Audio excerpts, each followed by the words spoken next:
Welcome to this week's edition of Weekly Digest, the program that brings you closer to the pulse of Guyana's progress. Each week, we spotlight the policies, achievements, and people driving our nation forward as government ministers work to turn vision into reality, one story and one community at a time. Over in the tourism sector, tour guides and stakeholders in Guyana gathered on Monday at the Arthur Chong Conference Center to share ideas, challenges, and their vision to help boost Guyana's expanding tourism sector.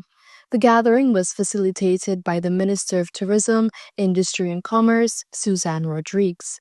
Minister Rodriguez launched an initiative aimed at filling a huge gap in the tourism industry: the dissemination of information. I've already discussed with the Guyana Tourism Authority for us to establish a permanent presence at our ports of entry. We will be there and we will ensure that all of our visitors who are entering our country, that we provide them with as much information as possible. 6 persons living with disabilities are now the proud recipients of loans from the Small Business Bureau. Minister Rodriguez says the initiative is about more than just a financial investment. This fund is about ensuring that every citizen, regardless of ability or disability, has the opportunity to thrive and contribute meaningfully to national development. With this investment, we are not only supporting businesses, but also recognizing the immense potential, creativity, and resilience of our people. Amerindian Heritage Month celebrations continue to shine along the Susdike-Linden Highway as residents of Swan Village and neighboring communities came together to honor their culture and history.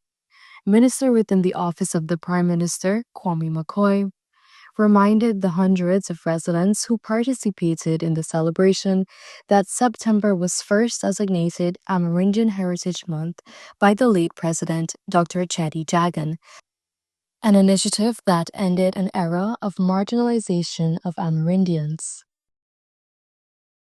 As the world marked Maritime Day on Thursday, September 25, the Providence Stadium came alive with an exhibition hosted by Maritime Guyana and its partners. This year's event carried the theme, Our Ocean, Our Obligation, Our Opportunity.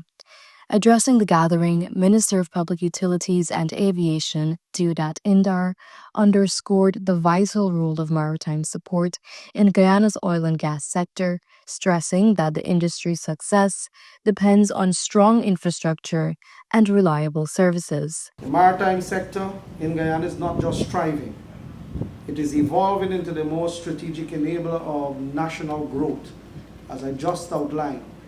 Our oil and gas and petroleum activities operate in the maritime space. And because of that, the importance of the maritime sector is visible for everyone to see. The Ministry of Education has taken another step to better support children with special educational needs.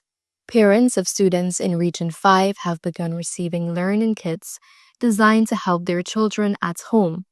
At Blairmount Primary School on the west coast of Berbice, parents of children with special needs received education kits from the ministry's Special Education Needs and Disability Unit. Minister of Education Sonia Parag was on hand to present the kits. She explained that the initiative, which forms part of President Ali's wider vision for inclusive education, ensures that learning materials are tailored to meet each child's individual needs. What I've seen today, I'm very happy with because they've established a developmental package. Each parent received a package from us. And so I was very pleased that through the President's initiative that we could have been able to do that. Newly appointed Minister of Amerindian Affairs, Sarah Brown Shadiq, visited the village of Mariwao, South Rupununi on Sunday. She was there to commission a meat center and a multi-purpose building that required an investment of $7 million. The construction of the meat center, costing $15 million, came with a $4.5 million vehicle. This meat center, it's a good way to start because it will mean that they will now have employment for 6 persons outside of, the CSO, outside of the pathway we have, outside of the SIP workers we have. 6 more persons will be now working in this meat center to ensure it's functional and that, we have it up here. It is going to be able to bring the benefits that we want to see. The minister also visited Shulinap, where she presented 2 checks valued at $8 million to Tushao Nicholas Fredericks on Sunday. The purpose of the investment is to build a cabin to house visitors. Amerindian Heritage Month celebrations this year continue to inspire, entertain, and promote the spirit of unity by bringing together Guyanese of all backgrounds.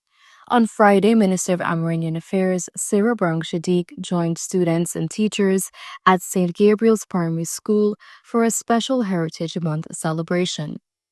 To see that the school is promoting our culture and it's also promoting inclusion.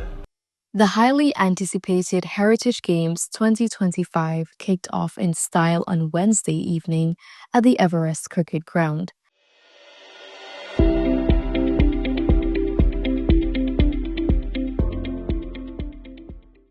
Some 800 young Amerindian athletes will compete in football, cricket, archery, volleyball, swimming, and athletics over the next 4 days. Athletes of the 2025 Games, now is your opportunity to shine. We must, of course, make mention of the defending champions who are here and ready to defend their titles. Parima Region 7, male football champion. Canaimans Region 4, female champions. Highway Team Region 4, male cricket. Kurukuru Region 4, female cricket. Region number 1, male volleyball. Region number 1, female volleyball. For those who are attending the Heritage Games for the first time, we welcome you. Minister of Culture, Youth and Sport Charles Ramson affirmed the government's strong support for youth inclusion, noting that within the last 5 years, the ministry invested over $800 million into upgrading community grounds. This Heritage Games is very important, not just to you. It's important to your region and important to the people who believe in you too. You are sending a very strong signal, a strong message, a message that they can be where you are today. And where you are today, you can be where Sarah Brown is today too, as the Minister of Amerindian Affairs. That wraps up another week on Guyana's path to transformation, where every initiative, event, and success echoes the promise of a brighter future for all. Join us again next week for new stories and developments from around the country as we continue tracking the journey at the heart of government and the spirit of the Guyanese people.